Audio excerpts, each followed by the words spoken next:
welcome back to episode 66 of Tallboy Radio. And if you recognise the voice, it's me, it's Gaz. I'm in the driving seat again tonight. And as been the case in the last sort of couple of episodes, we followed a little bit of a theme. So this is a sort of follow-on from the one that we did last week, where we discussed sort of effectively the golden age of WWE or WWF, depending on the generation you come from.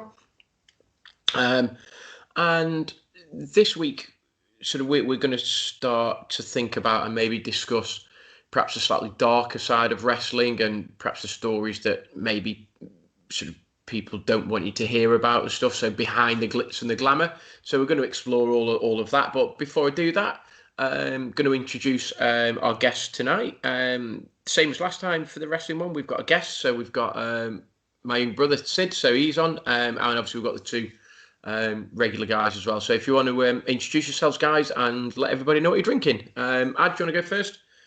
Yeah, cheers for that one, Gaza.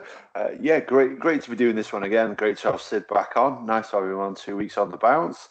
And this week, yeah, it should be interesting, actually. I enjoyed last week's episode where we were talking about our fond memories. But obviously, as we discussed, there is, like you say, a little bit of a darker side to it. So it'll be interesting to hear everybody's take on that.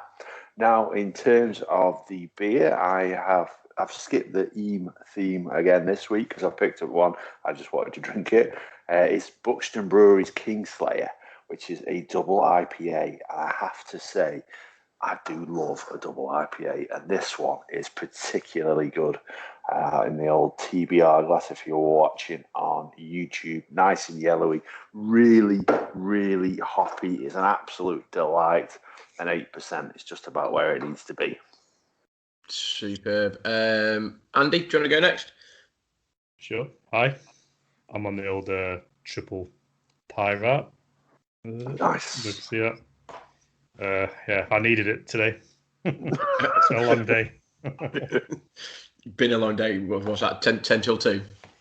Oof, I wish. TBR glass as well. Oh, perfect. Perfect. Sid, do you want to say hellos?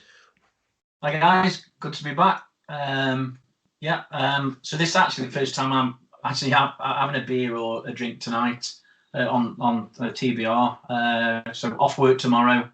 Cleared the garage out today, so I think I well deserved a drink. So I've got a bottle of Bud, small bottle of Bud. I've got another one here, and I've got a classic bottle of Brancott Estate Sauvignon in the fridge as well, if needed.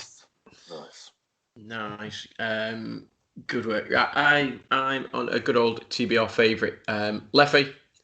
And just in case that runs out, I'm also on another TBR favourite of Hoy Garden. Whether I get through both of them, we'll wait and see. And again, I'm rocking the official sort of TBR podcast glass. And for the Keen-Eyed Amongst You, I'm also wearing a TBR t-shirt. So merch all over the place tonight.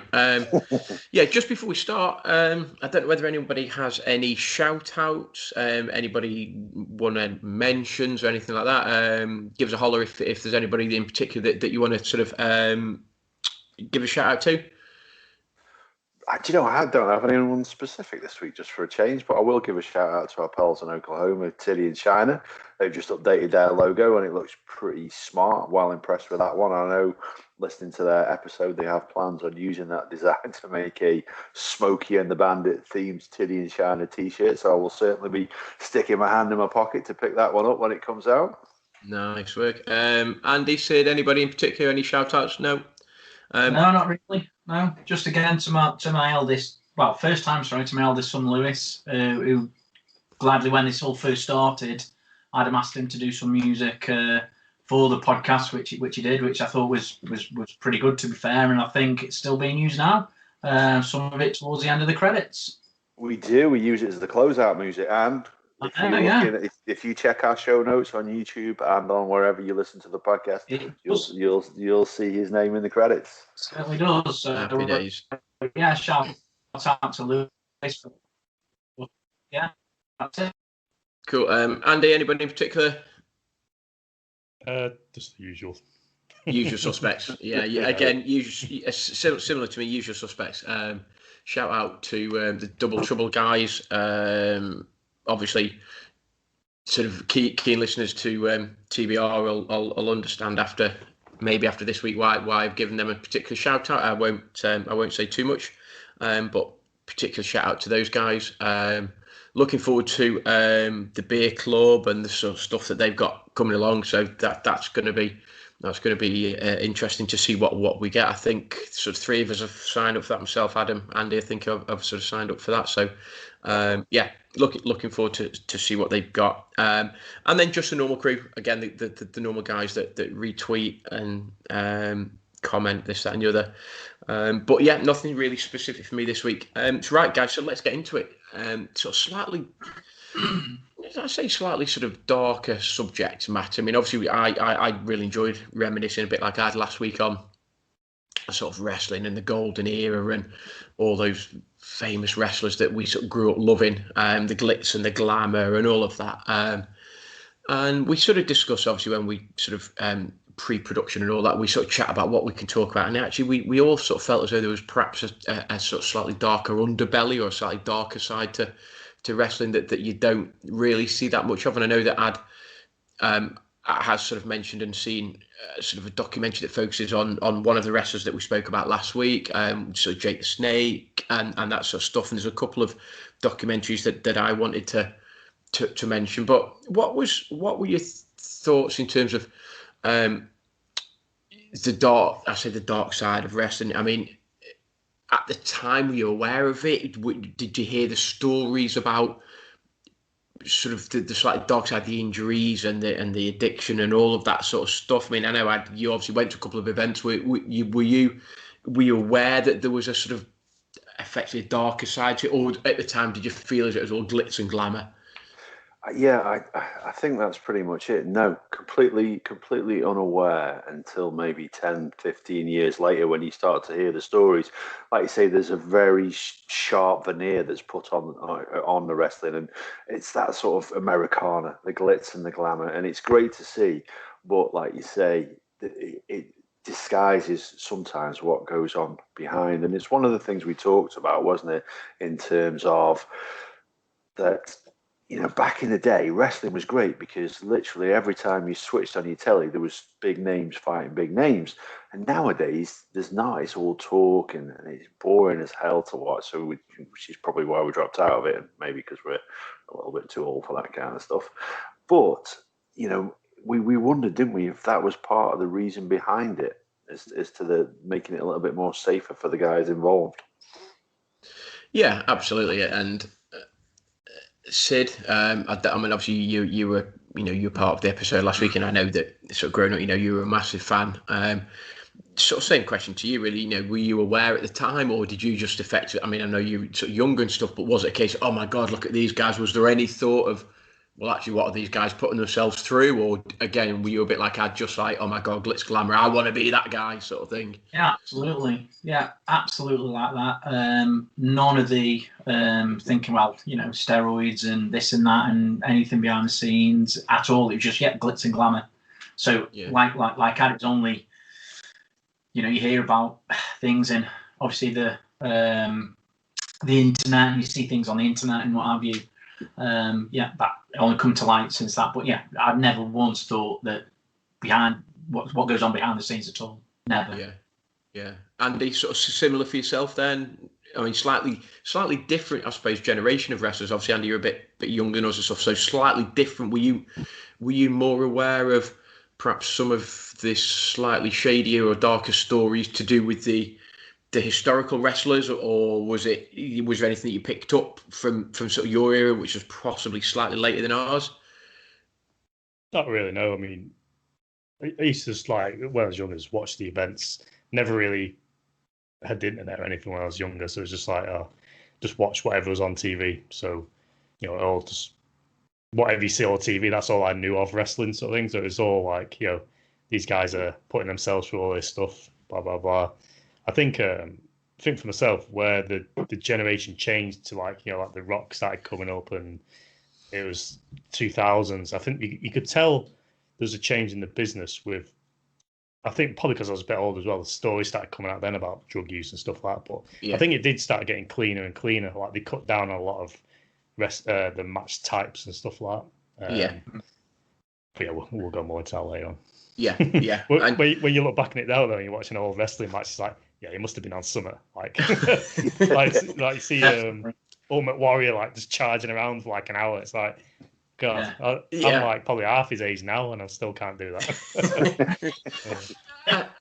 and that sort of leads me to, in a way, sort of to my first, not category stuff, but what was the sort of first time in terms of a tragedy surrounding sort of wrestling? I mean, there was a couple for me. One was more of an accident, but was still a bit of a tragedy, and I think you guys probably know where I'm going with this. Obviously, you look at Owen Hart. His was an accident, tragic accident. Stunt trying to enter the ring, and it was a stunt gone wrong, sort of thing. And that was a bit of a like, oh, holy fudge, like what's gone on there, sort of thing. But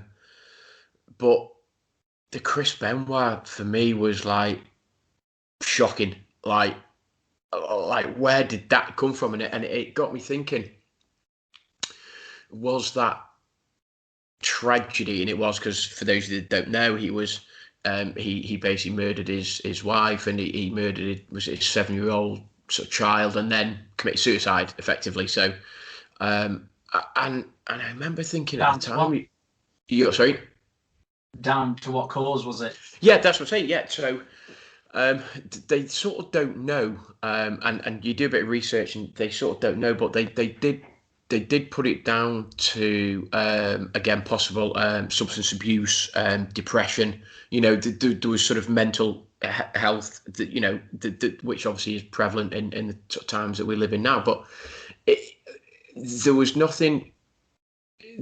For me, it was the identification or lack of identification that actually this guy might be suffering from these things, if you know what I mean. So that for me was the like a massive sort of tragedy, not just from him, but obviously, he was tried for murder. That was, he killed his wife, he killed his kid, he committed suicide. Well, something's gone on there, obviously, and it made me think, was that because of the line of work he was in? And we go down the depression, the loneliness, they're on the road for days after days after days, or was it actually he was probably suffering from mental illness, and that possibly would have happened anyway had he not been a wrestler? So it got me thinking about that sort of, was it the substance abuse due to his career and perhaps the short-lived time of his career? I don't know. What are your thoughts on the sort of Chris Benoit ones? Anyone want to sort of jump in there? Because to me, that's like pretty shocking. Go on. I think there's a few things. I remember at the time when it happened, they were saying he had a couple of bans from wrestling because of steroid abuse and stuff like that. They started doing more drug testing, but I think down the line as time went on, they turned around saying, well, he had a lot of concussion and stuff like that, so he's obviously going to get some sort of trauma and different ways of thinking and stuff. But also his career was sort of on the wind down as well. So it's probably like, multiple things that probably affected him. I don't think you could say it as one thing. Yeah. No, I think also, and quite a few of them, prescription painkillers, oxycodone, I think played a big part in Benoit's roid rage. I think that's what I heard, coupled with different recreational drugs and what have you. And oxycodone, I think, played a big part in it. Yeah, and he was also quite affected, wasn't he, by the death of Eddie Guerrero? If I pronounced the surname right, is it? Yeah. So they were close friends, and it really sort of deeply affected him. And when I think about, and it was actually reading about this one, because there weren't wrestlers that I was familiar with. It was after I was watching it. I put it akin to the social media age that we're in at the moment, and the likes of reality TV, and you look at the likes of the people from there who've unfortunately gone on to take their own life and do terrible things, or have passed away due to substance abuse or not taking care of themselves, whether that is eating disorders and what have you. And it does make you wonder whether the care was there for these people. Like you say, clearly the guy was struggling someone who is of rational mind doesn't carry out the acts that he did. So somewhere along the line, somebody's missed the opportunity. I'm not blaming people for that, but somewhere along the line, somebody's missed out on actually being able to prevent that. I think now, just touching a bit more on that. I don't know whether what Andy says. We'll talk about that later. But I think there's a WWE wellness policy now. Yeah, there is. Yeah. Basically, I think there's mental health. Well, I mean, I don't know what, but I would imagine there's mental health. And what they do is they so the WWE introduced, or WWF, but it's probably under the WWE. They introduced this wellness program, and what they do is effectively they stay in touch with and communicate with all of their previous contracted wrestlers. So even if your career perhaps has finished over 6 months ago, a year ago, 2 years ago, whatever, if you were effectively contracted by them, they would stay in touch with you. And I think what happened was that I think they contacted the wrestlers maybe once a year, twice a year. They write them a letter and effectively say, here's all of the things that we can do. Here are the agencies that we can put you in touch with. Here are the things that we can help you with. And I think it was Kurt Angle that said that it was an absolute effect. It was a godsend for him, because I think he tried to maybe start up his own company or something with it, and he said it was a godsend for him, and he understood the impact that would have for lots of ex-wrestlers, just in terms of the number of ex-wrestlers that he knew that he said were sort of crying out for help. And it might not be a physical you need to help with, but it's substance abuse, it's risk-taking behaviour, it's all of those things that are associated with that. But yeah, Sid, you're spot on. They do a like a wellness program, which is fantastic, and that was one of the things that I got in my notes, and it sort of got me thinking. While I was thinking of that wellness program, I sort of started to think about another American sport that I say sport. Is wrestling sport? Probably not, but NFL, in terms of their concussion protocols and all the stuff that's come in. So at what point were they starting to be aware of concussion protocols? And Andy mentioned it earlier, that people suffered concussion after concussion after concussion after concussion, and we're probably going to get onto this a little bit later in the episode, but you go out and you wrestle, you probably take a banged head, you've probably got a concussion, you then effectively jump in a car or a trailer or whatever, and you then drive for 3 hours, 4 hours, 5 hours through the night to get to your next venue to set up a game for the following night, because you're wrestling the following night. And it's that cycle of yeah, it's almost like the boxers, they say he's punch drunk. Yeah. So I would imagine, like Andy says, with concussion, not up on concussion, you just don't know what you're doing.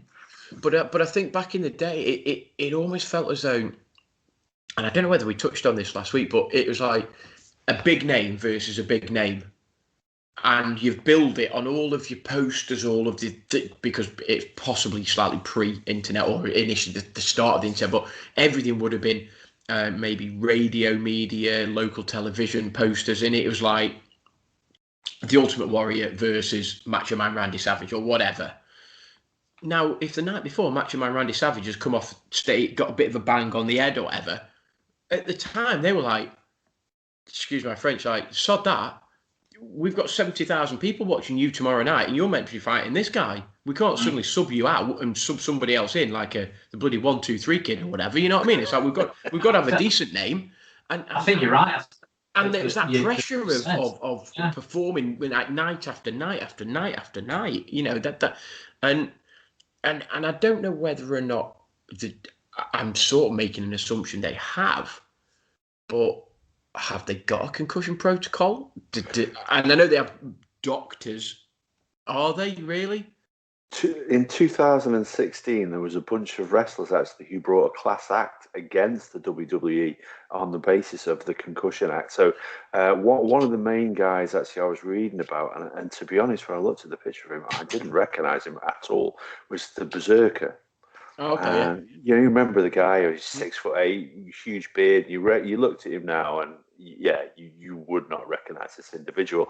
But yeah, he'd had his own troubles and been banned from driving a couple of times due to, I think it was alcohol abuse, but now he's living in a care facility because of he literally can't take care of himself. He needs to be looked after. He needs round the clock care, and what they're saying is a lot of this is down to the concussions that he suffered during that time. So yeah. I would be amazed if they don't now. Certainly off the back of legalising, these things tend to be put in place. But I'm guessing 2016 probably in place beforehand. But definitely back then, I don't think they'd even thought about this as a thing. No, and yeah, I mean, I don't know whether or not you sort of. I mean, I know you like you sort of your NBA and stuff, and you talk about your American sports, and I know that the NFL had a massive issue with concussion protocols and all of that sort of thing. What are your thoughts, Andy? Do you think they had that protocol back, and the doctors that the doctors had a look at him, he's okay to carry on? Really? Is he a medical doctor, or is he just another show guy that's in the corner that's meant to add to the razzle it has? Do you know what I mean? It was that sort of thing. I think now they'll probably treat their stars or whatever like like how footballers do, where they treat them like assets that make money, sort of thing. So I'd like to think now the medical care is incredible. I think back in the day it was a case of can they patch them up enough to get them back out? Because a rival podcaster for Stone Cold Steve Austin, he's done some interviews like with the Undertaker and all that, and when you listen to them, they're there saying like he's broken like every bone in his body and he's snapped every ligament, and he says like he'll go out wrestle one day, might tear somewhere, he might not break, but do a fairly bad injury. The doctor there, but I'll take these painkillers, get on the road or fly somewhere to the other side of the US. Yeah, on the flight there, they'll probably be drinking and stuff like that. They get in the hotel, they're drinking, and it's just like insane. Just there to try and get back on the show because, like I say, they might not have any reserve. It was all about getting these superstars on the show. Whereas I'd like to think now it is different. Where they now, I'm sorry, but I've just seen that it says all WWE talent undergo tests of brain function, including memory, processing speed, and reaction time. Monitoring and analysis are done through the Impact Concussion Management Program, which is used by the NFL, NHL, MLB, MLS, US Olympic Training Centre. So so they do.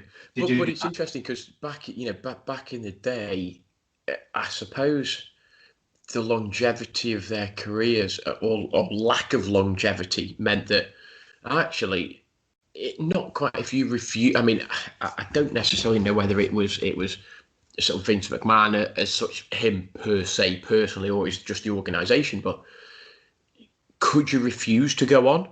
And I suppose back in the day, if you were injured, let's say injured and you had a knock or a bang or a broken finger or whatever it may be, broken eyelash, whatever it may be, if you refused, they could bin you off. Well, and that was the thing is, so back in the day, you were like, well, I've got to keep going because I'm popular at the moment and people want to come and see me. So effectively, I'm a bit of a cash cow for this organisation. I'm making money for them. But if I refuse to go out because I've knackered my knee or my hip or my head or my shoulder or whatever, then the guy that steps in, if he does okay, 2 weeks down the line, he's now the headliner and I'm out on my arse. And I've got no disrespect to any other wrestling organisations out there. But at the time, the WWF was the best one. And then you got WCW and you got, was it NW something or whatever. And they were not quite as well known. So then you think you start going down the ladders and all of a sudden from commanding a contract with the WWF for, I don't know, back in the day, what, £500,000 a year or whatever, you're now commanding, what, 50 quid a night. As you mentioned, Dad, about Jake the Snake, he's wrestling in bloody leisure centres and stuff. And it's that thing. So is that a reason why some of these people effectively fought injured? Yeah, I guess so. I reckon so, because what you've just said, it's like what's been on UK television on a channel over this last couple of days. One of my all-time favourite films, Rocky IV, was when Rocky wanted Apollo to not fight Drago, and he said, "What happens if I step out and some young bum comes in and fights him and beats him? Where am I going to be?" Yeah. Type thing. Yeah. Exactly what he said. So yeah, they probably do. But, and it's just that whole cycle of and one of the things I wrote down, Andy, I didn't give you the chance to sort of say that. I mean, what are your thoughts on it? Was it a case of, I'm popular, I'm doing okay, I'm making money for these people, I have to fight injured? Or do you think they were effectively, was it the wrestler's decision to fight injured because they were worried about the longevity of their career? Or was it they were told to fight injured? Well, I'll refer back to like the Undertaker interview on Stone Cold. He was saying like he always wanted to make the fans feel that they're paying for a show and he's going to give it to them. So if he was billed, he'd never wanted to like duck out of it. So whether I think I want one wrestling match, for example, I think he walked down the ramp and fireworks and flames were going off and all that stuff, and he got burnt, and he just carried on wrestling. And they found out he's like, I don't know if it's 2nd-degree burns or something like that, but he carried on the whole match, like always like, when you put your hand over a pan, it's like that hurts. He's literally burnt skin, and he's carried on. And it's like that's sort of. So I think you got that angle of, wanting to put on a show of who you are. Then, like you say, don't want these like young people coming in and taking my job or whatever. Yeah, they got a. Yeah, it's a cutthroat business from what it looks like anyway when you look back at the older.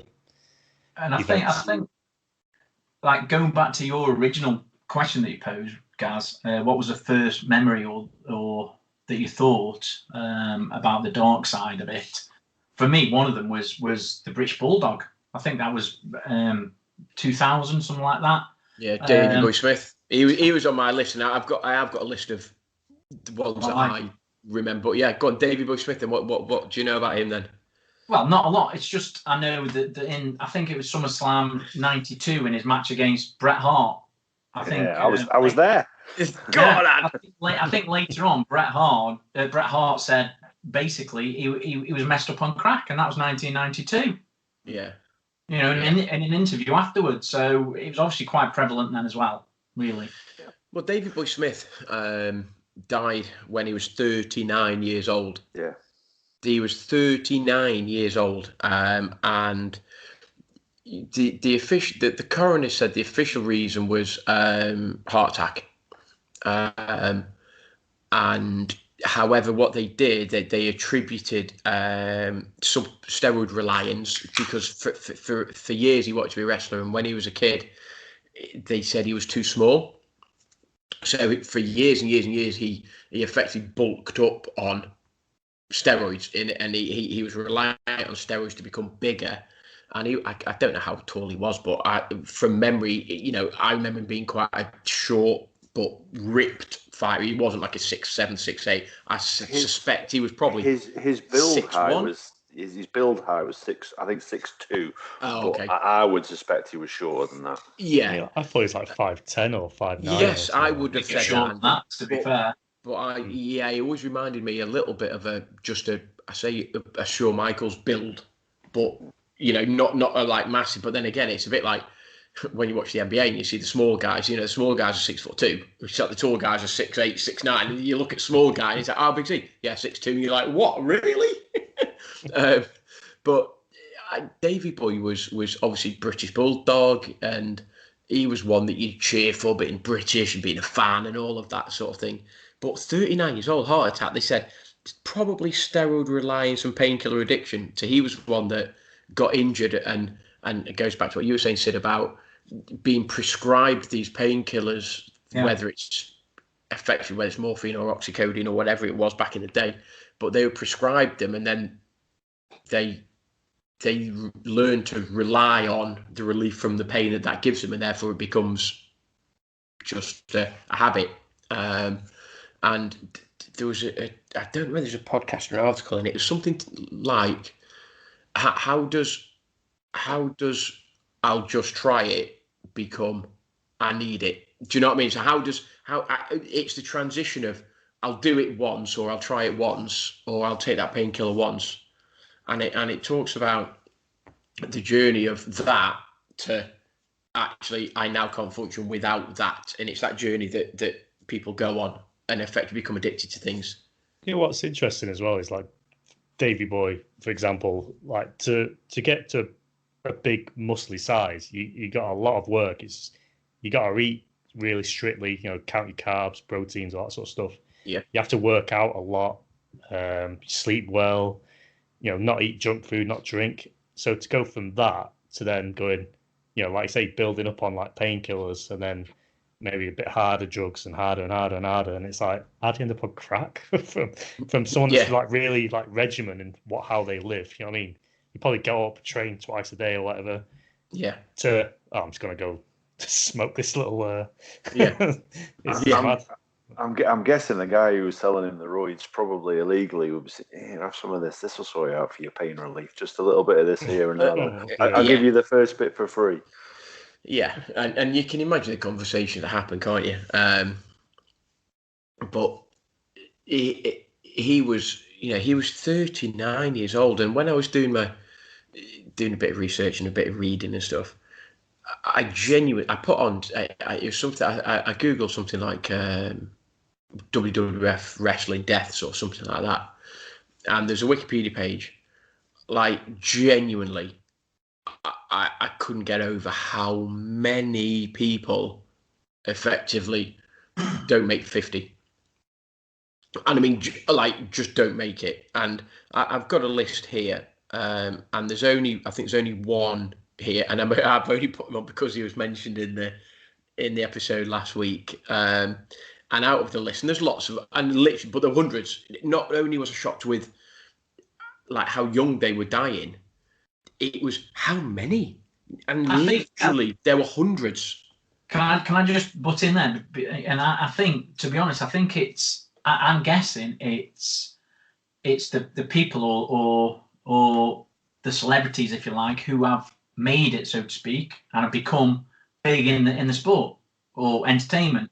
You don't really hear of the people who didn't really make it. I mean, I'm sure it happened, but once you've got that stardom, I think that's where it will. Well, this list. So I was, as I say, I did a bit of research and stuff, and it was sort of wrestler deaths or something or other. There's a wiki, and literally you scroll through. Some of them weren't WWF/WWE. Some of them were Canadian, or some were Japanese, and they might have been in franchises that you were not aware of. But I'm not even joking. There were like hundreds, effectively. There were so many, and yes, some of them, just because they were on the list, some of them were like 65, 66, and you thought, okay. And then there was a couple of like 70, but the vast majority were 40s to 50s. There were some that didn't even make that, mid 20s, late 20s, but the vast majority were 40s to 50. And without doing a disservice to lots of these people, a lot of them were sort of substance abuse, alcohol abuse, drug abuse, painkiller abuse, sort of suicide. There was one tragic story, and it's actually a Japanese female wrestler. She was 22, I think she was. And literally she was tipped to be like a mega star, because I know obviously in Japan sort of wrestling is huge and stuff, but like tipped to be like a mega superstar. And she took her own life at 22, effectively because of back in the day, because of some of the abuse that she received on social media platforms and via the internet and stuff. And like 22, like seriously. And that was, they said that was effectively down to the career she chose. There was no mental health issues, there was no substance abuse, it was literally the abuse that she got. And you're just like, really? Like how can that even be right, sort of thing? I'm going to throw a name out there, and it's sort of been mentioned already, just for one that sort of shocked me in a way. Obviously, we mentioned Eddie Guerrero being 38. So again, I'm 47, and it's like he was 38. Drug abuse, alcoholism, I think his story is a tragic one, and that's a phrase that we're going to use a lot, and we have used a lot in this episode already. You know, that's a tragic one. That was a tragic one. That was a tragic one. And you just think, how many more of these can happen? You know, and I'm not saying that the WWE should be shut down or anything like that, but and going back to what Sid said, yeah, there's a wellness program now, but back in the day, like really. And it sort of surprised me that you mentioned that there was those, however many wrestlers were that brought a concussion to bill against them. Why have there not been more? Because surely now, like you were talking now, 2021, but let's say go back, 10 years or whatever. Surely people were sort of starting to be aware of concussion and the impact of that and the wellness program and all of that. So why are there not more? Why are these ex-wrestlers, why are they not suing the ass off them? Because I don't care what people say, and people can try to convince me otherwise, but there was absolutely no compassion back in the day. None whatsoever. And you read some of the stories about, in a nice sort of way, sex, drugs and rock and roll that happened in changing rooms, in, various hotel rooms and stuff. There was absolutely no compassion whatsoever shown to these wrestlers back in the day. I don't know what I don't know what your thoughts are, guys, but no, and that's the thing. I mean, you compare it to the NFL, and it was exactly the same there. Where in many ways, they knew the results of those tests, and they hid it because it would detract from the entertainment of the sport. And I don't doubt for 1 second that people were aware of the harm that was being done by what was being perpetrated. And do you think that? Do you think the owners knew? Because I know at the time, in 2021, the profile of concussion is massive and injuries is massive and stuff. And back in the day, it was probably still happening, but maybe people were not aware of it. Do you then think, Ad, that not quite? It was a cover. Well, yeah, it was a cover up. Yeah. Do you think that happened or not? No, I think at the time there was a naivety about it, but the second that scandal hit within the NFL, then they must have been aware that these guys were taking some big hits. And let's face it, when you're playing in the NFL, you are a lot more heavily padded than just wearing a pair of swimming trunks, and you've got your helmet on and everything. I know obviously some of the helmets they wore back in the day really weren't worth wearing, but it was some protection. Yeah, it was some form of protection, and there's an argument to say actually in some cases that actually makes it worse. And so I know, and in boxing they've looked at the padding that some of the different styles of boxers wear, and actually say actually the hits can actually be exacerbated by wearing the padding, and I don't know, but I don't think to begin with necessarily people were aware of what was going on. It was entertainment, it was sport, and people were just happy that the money was rolling in. Then all of a sudden, then you see the health, and like you say, the amount of people that didn't make 50, it's horrific. And actually, the list of ones that did is it's probably the shorter list. Yeah, also, like obviously, there was always women wrestlers. Back in the day, I can't remember a blooming name, to be honest. The first one, but obviously, probably from 2000, mid 2000, something like that's got more prevalent. But even I'll throw a female name. So one of the ones I met was China. So she was, so 46. She was a drug overdose. Yeah. Well, the other one that I thought was Miss Elizabeth. Yeah. Back in the WWF. Well, that's the thing. I mean, she didn't really wrestle. Maybe the odd novelty match. Manager, wasn't she? She was, and then Sensational Sherry as well from Shawn Michaels.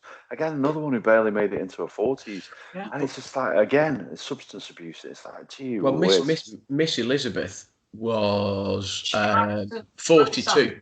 So she was 42. And she died of a drug overdose. So effectively, and she was found in Lex Luger's apartment, mansion, house, whatever. That was. But 42. It wasn't even hard drugs as well. It was like just painkillers and vodka. I think it was. Yeah, and that's what Luger, whatever his name. Yeah, it's what he was Superman. Doing as well. That's what he was doing as well. He was doing the same. It's tragic. Cocktail mix. But I think if I might be wrong, but I think Lex Luger is now part of the WWE Wellness committee or program or something. Yeah, I don't know. I just know that she was found there. It was. And whether or not, you know, I don't quite know the link between her and him per se, but that's where she was found. So, you know, they were together. They were together. Really? Right. Oh, right. Okay. And I know. You sort of mentioned, and we've mentioned him already. One of my favourite wrestlers, and we've mentioned the slightly dark side, sort of Jake the Snake and stuff. Do you want to talk a little bit about the sort of effect of the documentary that followed Jake the Snake? Because when I was doing my research, I don't want to steal your thunder, but obviously I was reading about it. And I was like, effectively, I was like, wow, like what the hell, sort of thing. So I don't know whether you want to sort of talk about that for a minute. There's actually 2 documentaries about him. There's another one which I haven't seen, which I'd very much like to, you know, because you and I are both big Jake the Snake fans back in the day. There's one called The Resurrection of Jake the Snake, which was made in 2015. But there was an early one that I saw called Beyond the Mat, and it didn't just focus on him. It focused on Mankind and a couple of other wrestlers. And again, it was fairly shocking. Actually, to be fair, he was one of the people who, you know, Mankind, and you think about the character who played on the mat, really had his head far more screwed on than most. That's a real solid family guy. Yeah. But Jake the Snake, entirely the opposite. You know, he told the story of his dad and his difficult relationship with him, and the difficult relationship that he has with his family and his estranged daughter, and his drug abuse and prostitute addiction and things like that. And it is absolutely shocking. You know, first of all, that actually they got him to talk on camera. At one point, literally, he just had enough. And, you know, when he asked him where he'd gone, I just went off to my hotel room to smoke some crack. Oh, okay. But it was totally normal to him. And this was a guy, and while they were filming with him, it's like he said, he was on the road. He wasn't with the WWE anymore. He was literally wrestling in leisure centres. Yeah. And it was actually quite depressing. He was still searching for that buzz. Yeah. You know, and that's the thing. Again, sorry, we mentioned him last week as one of the ones that we remember, Hacksaw Jim Duggan. I think he still wrestles every now and again at independent wrestling venues. Yeah. How old is he now then? I remember years ago, and this is a slight left turn. I remember chatting to my old man, Big Gray, and he was talking about he used to love his compares and his comedians and his dancers and his shit, and he was talking about really. He used to love his 80s sort of comedians and stuff, and he said he remembered talking about, and I can't for life remember, and it might be someone like, I don't know, like Les Dennis or Cannonball or Little and Large or whoever it was, and they were talking about, like Michael Barrymore might have been, the buzz of sort of, you're on stage and you're commanding an audience of X thousands of people, and then you come off stage and you go into a dressing room and there's just you, and then you jump in a car and you drive down the M6 or whatever and you go to another venue and there's just you, and then you do the same thing again and stuff, and then and I remember my old man saying, like, the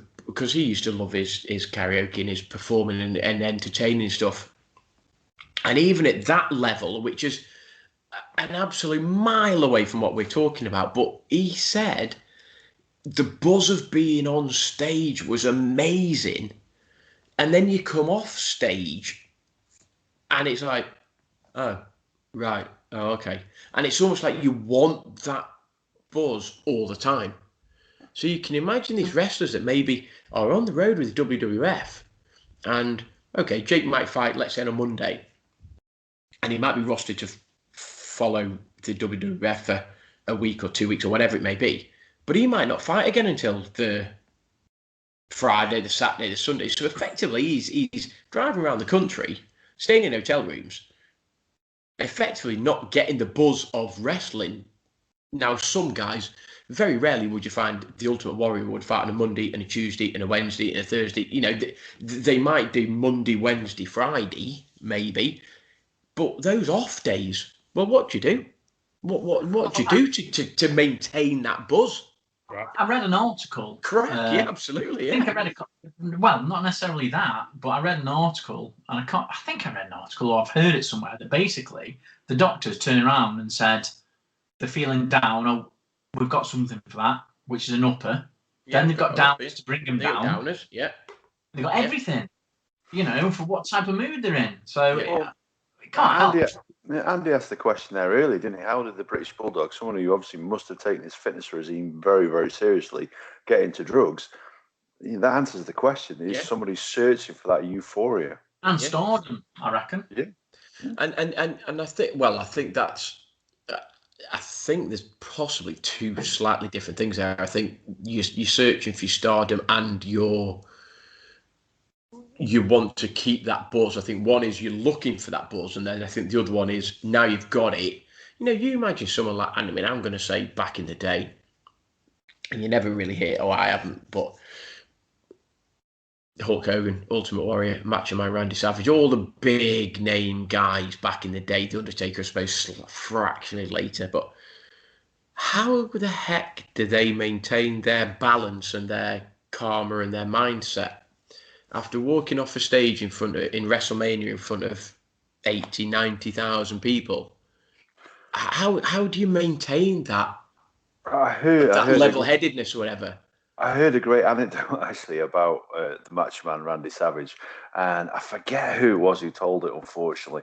And he was introduced to Macho Man Randy Savage by Hulk Hogan or someone like that, and he walked off and he's doing, "Ooh, yeah, brother," doing the talking.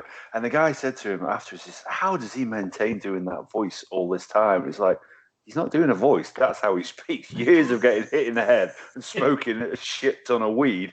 That's just how he speaks. But to be fair, he also died tragically. It was a car accident, wasn't it? Yeah. So, well, it's funny because he was on my list, and then as I was doing, I actually take him off my list because actually it was a car accident. So I was like, oh gosh, darn it, that's nothing to do with in wrestling or whatever. But I don't know. But more recently, I think we mentioned this chap.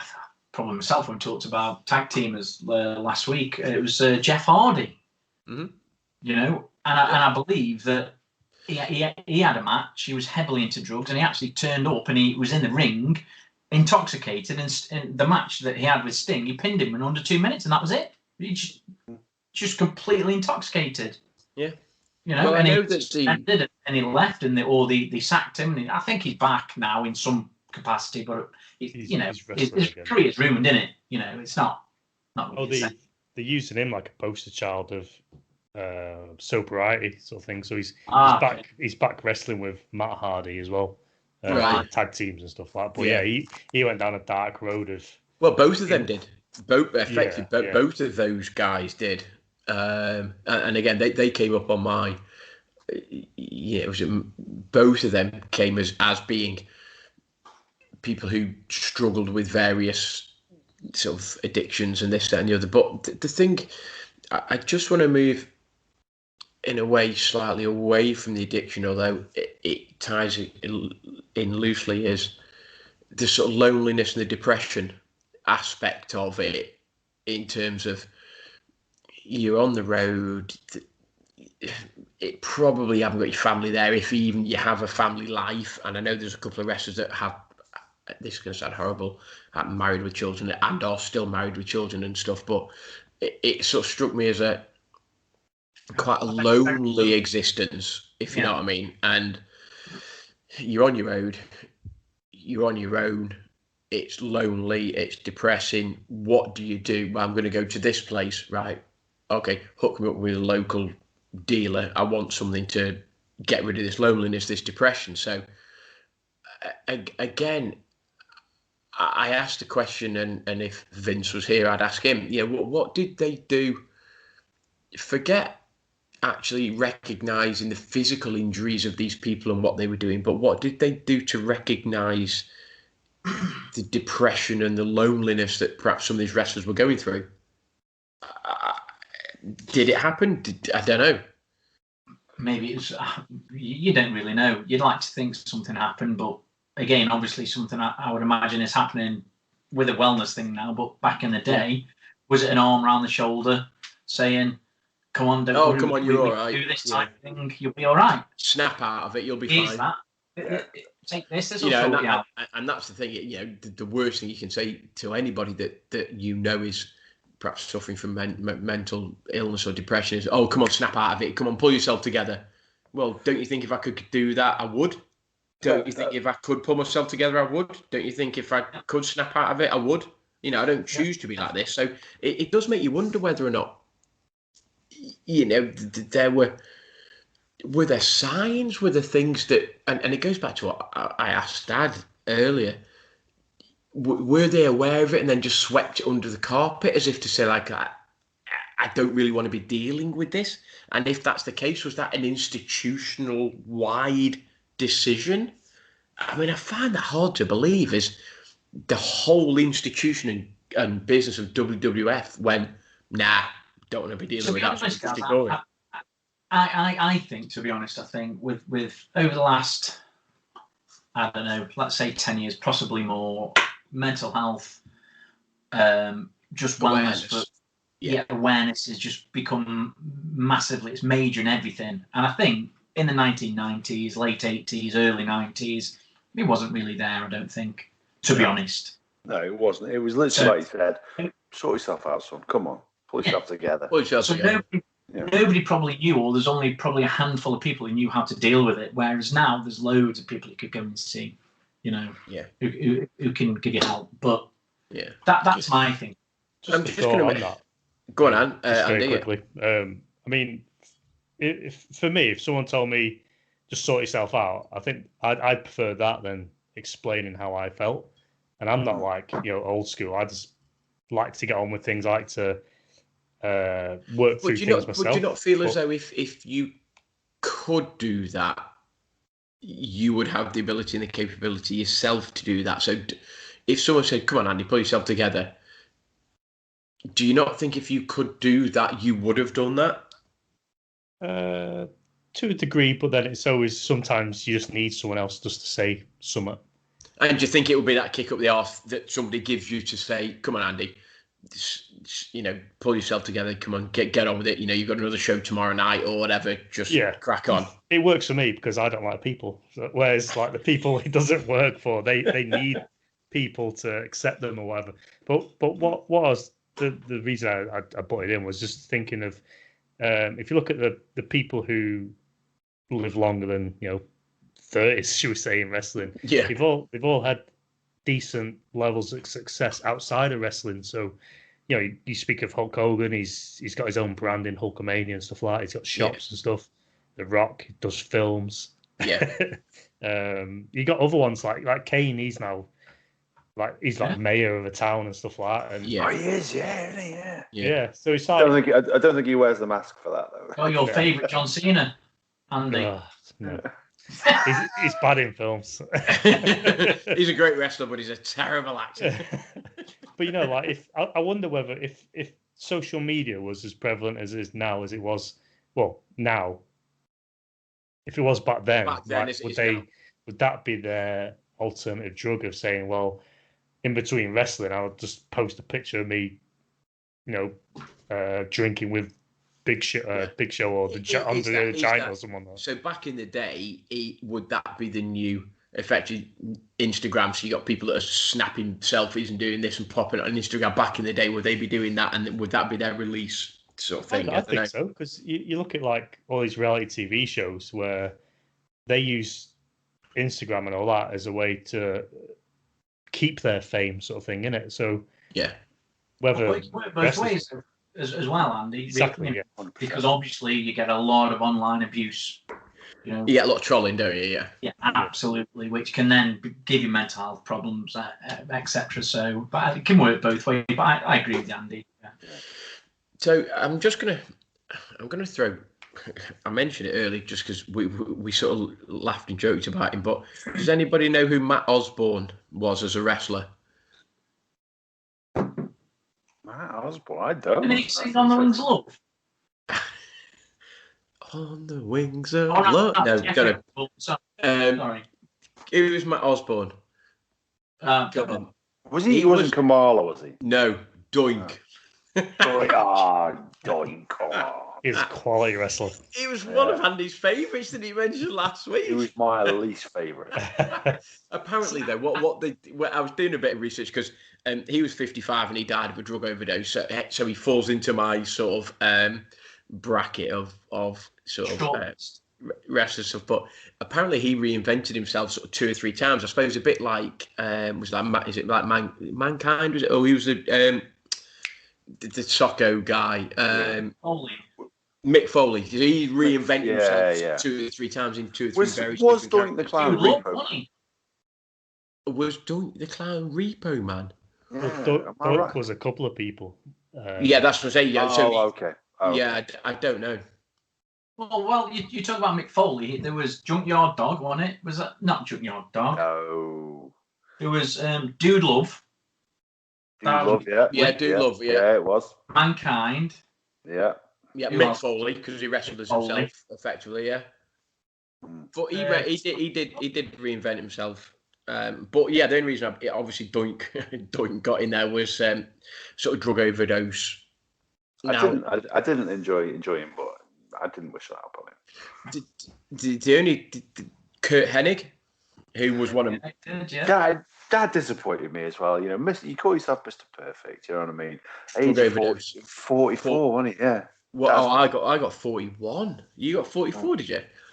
Oh, hang on. My handwriting is bad, though. My handwriting is bad, so it could be 41. But certainly, let's say early 40s. And he was one of my favourite wrestlers. He was a character. He portrayed that level of arrogance. And that really saddened me to read that one. Yeah, I'm just gonna have a look now. Going back a few years, well, in the 80s, it was Kerry Von Erich, wasn't it? Eric. That case is probably the most tragic. 33, he was. Yeah, well, he lost. The only reason I know that is because he's on that. Yeah, but his story is a tragic one, though, isn't he? That he lost a foot. He lost a lower part of a leg in a motorcycle accident. Well, they repaired it. The doctors repaired it, but because of his will to wrestle, he tried to walk on it too early and damaged it irreparably, and it had to be removed. So he actually fought with a false foot, but hid it from everybody. Yeah, even to the point where he'd shower with his boots on because he didn't want anybody to know what he had. I think he wrestled in WCW, lost his leg, and then went to WWE after, didn't he? And wrestled. He did, but then again, he was somebody else who suffered terribly with his mental health. His brothers had all perished. I'm doing the clown there. His brothers perished terribly. He lost a brother at the age. His brother was 6, I think, died of electrocution in the home, and he had 3 brothers who committed suicide. And obviously, he ended up taking his own life, single shot with a pistol. Because he kept saying it was a matter of time. I had to do it. I watched to join my brothers. My brothers need me. And even though he had a family, on this earth, he felt his calling was elsewhere. And again, that's just the mental health that this guy suffered from, and hid it from everybody. Nobody really had much of a clue what he was suffering from. Kerry Von Erich. Kerry Von Erich. Yeah. Texas Tornado will. I've just had a look at so you can't. Can you see that? Yeah, that's him. No. Oh, sorry, Mike Von Erich. Mike Von Erich. Yeah, Mike. He died at 23. Is that his brother? There was Michael and there was David. One of them passed away in Japan, wrestling in Japan, and was it was undisclosed to what the cause was, but the rumor was it was drug related. And then I think at least 1 or 2 other brothers then committed suicide, and it's quite tragic. Family in the early 80s were like the Hart family. They had the pioneers of wrestling, the families. Because you got the Hart family, which I think David Boy Smith was married to, or sister or something, wasn't he? He was, he was. So, I think the Eric was another pioneering wrestling family. You see, Rowdy Roddy, 61. Okay, that's 60. Yeah, decent age, but you probably want to live a bit longer than that. One of the ones that got me was Ravishing Rick Rude. I know. 40 years old. Drugs again. Drugs. So effectively heart failure, but they put it down to effectively drug use and sustained drug use. And you think I got here.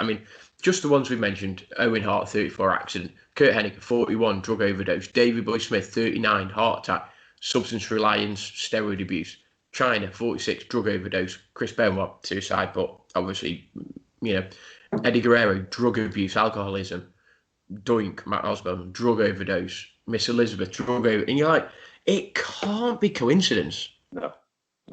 It can't be. No. For that many entertainers, people to effectively fall by the wayside, the wrong phrase, but suffer from drug, alcohol addiction, it can't be. It has to be related to the careers that they were doing. Yeah, absolutely. And therefore, and that goes back to the things that I mentioned: injuries, concussion protocol, family life, depression, loneliness, life on the road. It has to be a concoction of all of those things. Has to be. Yeah, agree. And just what I mean, I say I'm not sure how long we've got left, but one thing I want to mention is there's a decent sort of series on. I think you can get it on Netflix and stuff. And it's into its third series now. It's called Dark Side of the Ring. And if you haven't watched it, seen it, it is like, let's say, gnarly's gritty. It's very gritty. And while I was doing my research, I subsequently found out that they actually are doing an even more gnarly one, or gritty one, which is called The Dark Side of the Ring. And they talk about, without being too candid, sort of sex, drugs, and rock and roll, and like some of the stories, the parties, and the backstage antics, and you're like really, like, wow. So that series, I watched a little bit of actually about Owen Hart and the accident that happened there, because that one is, when you think about everything that those guys put their body through and literally lay their body on the line every night, and this was a guy who was just entering into the rings, being lowered down from the rafters on some kind of rope, some kind of tagline, and it was so avoidable. And they talked about the accident, the people who witnessed it on the night. Obviously, it never went out on television; it was pulled. But he fell into the ring, and someone's listening to the people who talked about it, who were there on the night, talking about it so passionately. Actually, it was quite difficult to watch. How far was it? Sorry, Anne. Was it? It was 90 plus feet. It was, and he died of blunt force trauma. Now, some people say he hit the ring. If you watch the program, did he hit the ring post? Yeah, that's what they think he did. They think he did, but ultimately, you listen to the referee on the night. They have an interview with him, Jim Cornette. If you remember Jim Cornette, he was there the night, and he said he remembers Owen's last words as he fell. Literally, it says, and he says, this tells the story of the man as he fell. He knew he was done for, and he yelled, "Look out!" to the people below. He wanted the people to get out of the way so that he wasn't hurting them, and that tells a lot about the guy, doesn't it? Wow. I mean, Owen Hart was a tragic accident, but it does sort of make you think. Were they always pushing the boundaries of what was acceptable, what wasn't acceptable? Always pushing the boundaries of trying to do that bigger, better, faster, higher, stronger, whatever it may be, and again, that goes back to what I said ages ago about the wrestler welfare, and we're always looking to. And I know accidents happen, but it was completely avoidable.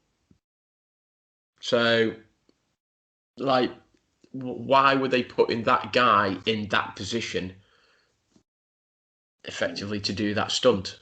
Do we actually know? Did he slip? Was it? I don't think anybody really knows. The only thing they do know is he really did not want to do it. He did not like heights. He was terrified of heights, and he really, really did not want to do it. Wow. And that's frightening in terms of, and again, it goes back to, was he effectively instructed by the organisation to do it? And I don't care what you think, but you are doing this. I don't know. And one thing, and I don't know whether or not you've come across this, but I don't know so I don't really can see that. So it's called Ring the Damn Bell.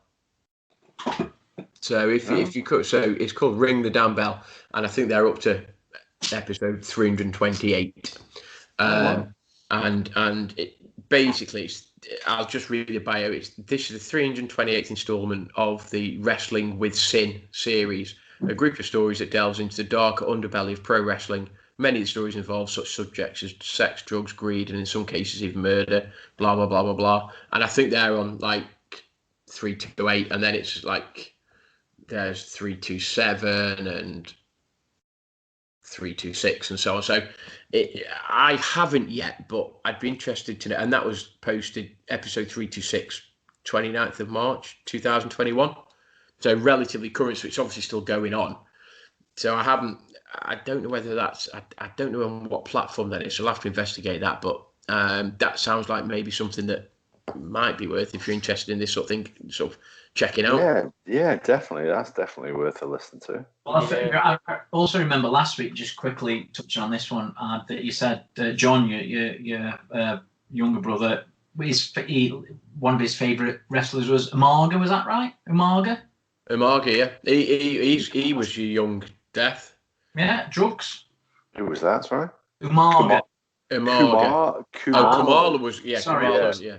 Right, okay. He was the Ugandan giant, and unless I'm mistaken, he actually passed away last year at the ripe old age of 70, which was quite nice to read. Yes, yeah, he was on. But, you know, I've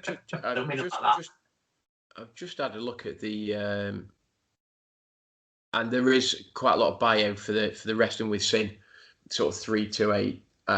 There is quite a lot of sort of blurb as such to go with it, but I'm not sure whether I can't. I'd have to have a look to see whether there's a link to like a podcast, or is it literally just written media and stuff. But that would be interesting if you are into the slight underbelly of wrestling and stuff. But I don't know what time. We're now. What time we're now? I just as the official timekeeper. We're a little bit north of the hour mark. Oh, okay. So if we want to sort of let's wrap it up then. I've enjoyed this, and we possibly could have gone on for a little bit longer. But add any sort of, in true traditional Jerry Springer style, any sort of final thoughts? Well, to be honest with you, I think when we draw the comparisons with Monday and we talk about mental health, I just feel that probably played a part in an awful lot of these people in terms of how their lives panned out and how it was all managed. And that's just something that you can't put enough importance on. You know, whether you need an arm around the shoulder or a kick up the backside, I just hope you go out and you get, you know, what you need if you do need that. And for the love of God, if you're one of those people who are deeply affected by these things, then probably stay away from social media, because for the most part, you're not going to find the solace that you're looking for there. Yeah, agreed. Sid, good. Yeah, final comments, final thoughts. Absolutely echo what Adam says there.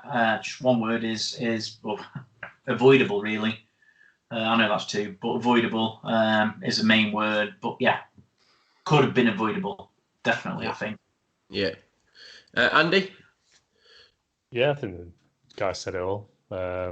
Just try and don't go to the dark side, and to quote a Mr. Garrison, drugs bad, okay. No, yeah, just deal with your problems. I mean, there's always someone out there you can talk to if you need to talk to someone, but not me. And going on that, but they always turn around. To be honest, they always turn around and say, sometimes it's easier to speak to somebody who you don't know. Yeah, you know, as a complete stranger, because people you know you. You know, so they say, you know, if you do have problems, speak to a stranger. Look, I've enjoyed sort of leading this episode. Really, I was trying to make it not too dark as such, and we've had a little bit of a laugh along the way and stuff. So I have enjoyed sort of exploring the slightly dark side. Maybe check out a couple of the sort of various sort of podcasts and media and stuff that we've mentioned, because if you are into it, great. And I think it's one of those. It's sort of, if you're into the sort of the glitz and the glam and the razzmatazz, great. But I think you have to appreciate that there was quite a lot going on, and I've tried to make it relatively upbeat, and we could have gone much more gritty, gnarly with some very specific stories as to what happened. But yeah, I've enjoyed this. Interesting that I don't think it's coincidence that all of these people suffer from all of these addictions and stuff. And I would argue that it absolutely 100% is down to the career and the job that they had. So, but yeah, I echo in a way what Andy said, and he's absolutely right, and Sid as well. You know, if you're suffering from any of this sort of stuff that we've spoken about, loneliness, depression, illness, this, that, and the other, then go with it. Seek some advice, try and talk to people. There's lots of people out there that can give you support. So, yeah, never suffer alone, never suffer in silence, folks. And I suppose that's my sort of message, really, as we leave. Or there's always somebody out there, end of a phone, end of a text, end of a blog, an email, or whatever it may be. Just never suffer in silence. So, remember the old BT advert for followers and people in the UK? Remember it with Maureen Lipton? It's good to talk. Correct. Yeah, absolutely. It is good to talk. Showing her age. We are. And on that note, we're going to wrap it up. So, Ad, do you want to say your goodbyes? Yeah, I've enjoyed this episode for the most part. It's been a bit darker, but I think that's okay to turn to the dark side once in a while. Certainly, it's possibly, what are we, episode 66, the first time we've had such a liberal use of the word razzmatazz, so that's been delightful for everybody. So thank you for tuning in and listening, and we'll see you next week. Sid? Yeah, brilliant again. Thoroughly enjoyed it, as per last week and the other times I've been on. Keep it going, guys. And Andy? Yeah, it's been good. It's always good to do both sides of the coin, the good and the bad. So hopefully we keep up with controversial topics. Absolutely. And I'll just before I go, I'll echo perhaps what Adam mentioned a couple of podcasts ago. You know, if there's a topic out there, if there's a topic you want us to talk about, discuss, get in touch with us, all the usual sort of social media outlets, platforms. We're happy to take some sort of listener feedback. So get in touch with us. Let us know what you think. I hope you like the episode, and I'll speak to you soon. Cheers, guys. Out.